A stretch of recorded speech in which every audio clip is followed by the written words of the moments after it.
վերջին զարգացումը, որը վերաբերում է արդեն անցակետ դնելուն, որը շատ արդեն աղաղակող կարծում եմ անհապատասխանություն, եթե մինչև այս պահը իբրև թե այդ էկոլոգիական ակտիվիստների գործողությունների նկատմամբ ազդեցություն չունենալու հանգամանքը շահարկելը, որը իհարկե ոչ մի տեղ լուրջ չէր ընդունվում, հիմա արդեն շատ ավելի կոնկրետ գործողություններով է խախտում դատանի որոշումը։ Մենք բնականաբար այս ուղղությամբ քայլեր կձեռնարկենք, ձեռնարկելու ենք, արդեն աշխատում ենք, առաջիկայում կարծում եմ կլինի անպայման քայլ մեր կողմից դատանի շրջանակներում,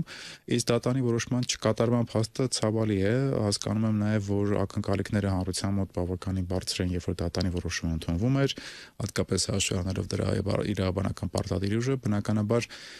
մենք էլ հասկանում ենք, որ այս իրողություններում նաև Ադրբեջանի նման պետությունից ակնկալել 100%-անոց կատարում վճռի, մի քիչ կլիներ շատ ավելի ռոմանտիզմ, ցավոք սրտի, մենք բնականաբար այնուամենայնիվ կարծում ենք, որ նմանատիպ աշխատանքը իր կարևոր արդյունքը ունենում է։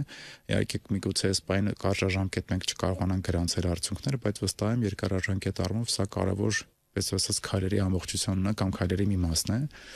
եւ քայլերի մասից մեկն է եւ պետք է ամեն դեպքում շարունակել այս իրավական մեխանիզմները աշխատացնելը, հատկապես որ միջազգային իրավական տրամաբանության մեջ Հայաստանի վարքագիծը շատ ավելի կարծում եմ այս կոնտեքստում ավելի հասկանալի է լինում եւ ավելի ընկալելի է միջազգային հանրության կողմից։